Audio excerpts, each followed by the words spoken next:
My stepdaughter stole my money to bail out her father, and my wife defended her. So I divorced her and took everything. Hello, Reddit I plus here. You know, when I first married Karen, I really thought we were going to be a team. She had a daughter from a previous relationship, Mia, who was about 15 at the time. I never tried to be her dad, just someone she could rely on. I paid for her school trips, her first car, even helped with college applications. I never expected a thank you, but I sure as hell didn't expect what happened last year. Mia's father, Greg, was a walking disaster.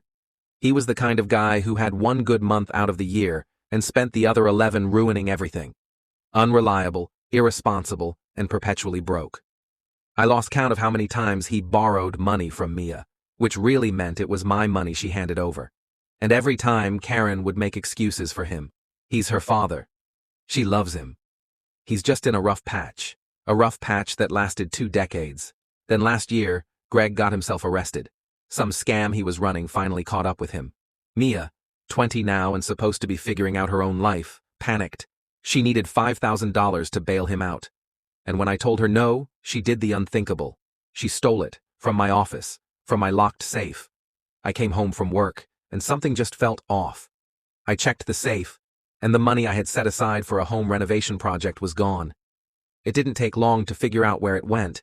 Mia didn't even deny it when I confronted her, just stared at me with those defiant, tear-filled eyes and said, "I had to." Karen? Oh, she took Mia's side immediately. Said I shouldn't have locked up money I wasn't using. Said I should understand because family helps family.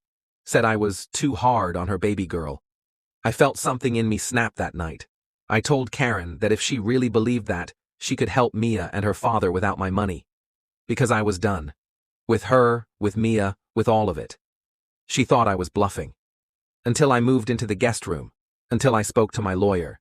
Until she got the divorce papers. See, Karen had a comfortable life with me.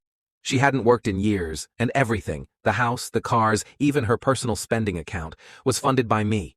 And when it came time to divide assets, well, let's just say she didn't get what she thought she would. That house she loved? Mine. The accounts she assumed she'd have access to? Mine. The security she had? Gone. I was more than fair legally, but emotionally. I took everything she valued.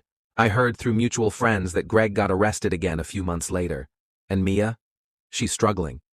The thing is, I could have been the person to guide her toward a better life. But she made her choice.